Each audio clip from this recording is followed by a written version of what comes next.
pile poil, je dis Kaili Yata, bonjour l'univers, bonjour le monde, bonjour l'Afrique, bonjour le Gabon, bonjour la Pôle mes ancêtres. Je reviens toujours vers mes cadères, vers les enfants de la banlieue surtout, mais vers le monde entier. Pour vous donner les enseignements que j'ai reçus de mon maître, sinon mes maîtres, notamment le professeur et président Laurent Koudou Gbagbo, président du PPA, président du Parti des peuples africains. Donc nous avons déjà pris connaissance de l'introduction du premier cours, notamment l'étude des groupes. Donc nous sommes au cours numéro 4. Cours numéro 4 normalement. Je tenais à lire ça, à vous lire ça en live. Donc le cours numéro 4, le 1, approche empirique et théorie. Comme vous avez vu, cours numéro 4, approche empirique et théorie. Je tenais à vous lire ça. Donc, pour insister, afin que les esprits soient garnis. Parce qu'il faut forger l'esprit. C'est par la connaissance, en emmagasinant la connaissance qu'on forge l'esprit. Alors on va lire l'approche empirique et théorie. Parce que j'ai déjà filmé ça, je vous ai envoyé ça. Là je relis pour avoir une idée plus ou moins approfondie de la chose. Parce qu'on va évoluer. Nous sommes donc au cours numéro 4. Approche empirique et théorie. On dit ceci. L'étude scientifique des groupes de pression doit évidemment prendre une forme empirique.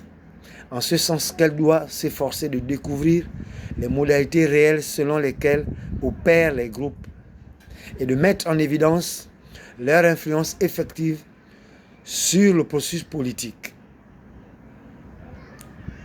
Mais c'est seulement au moyen de concepts théoriques que l'on peut isoler au sein de la réalité empirique les aspects qui seront considérés comme pertinents et interpréter les résultats des observations.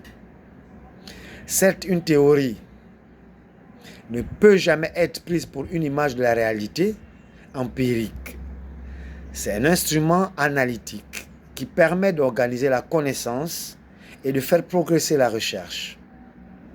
Et il est clair que cet instrument doit être soumis à critique et à révision à la lumière des informations même qu'il permet de recueillir. Il faut bien cependant, au moment où l'on entreprend une recherche, mettre en œuvre un cadre conceptuel, quitte à le remanier dans la suite.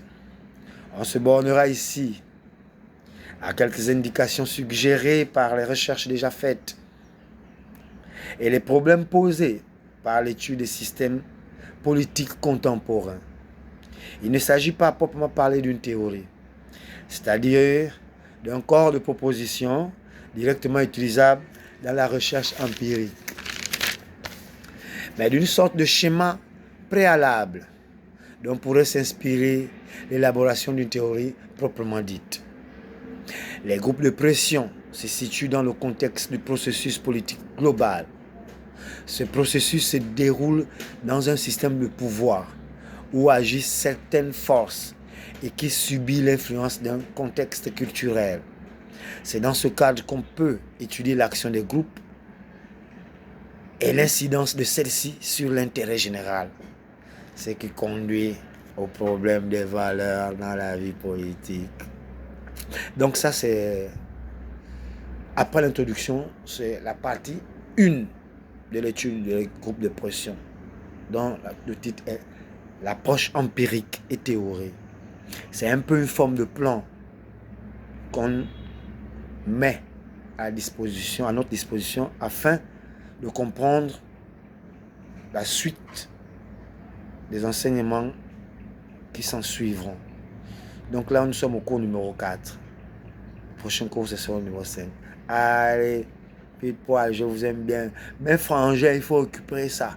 Les fakers, mes petits frères, les fakers, mes cadets et mes cadettes. Les professionnels aussi. Ceux qui savent qu'ils n'appartiennent pas aux familles nantis, ça vous concerne. Et même ceux qui sont nantis, ça vous concerne pour édifier et mieux structurer votre tête. Et vos têtes même. Mais ça concerne, je tiens à insister sur les enfants des paysans, les enfants qui reviennent des familles des Makaya dans notre jargon gabonais, sinon des familles de la basse classe, la classe moyenne plus ou moins. Des Mapaniens, c'est moi, je suis un Pécassixien, donc un banlieusard. Je vous bien bien. Allez, bisous la Mannschaft.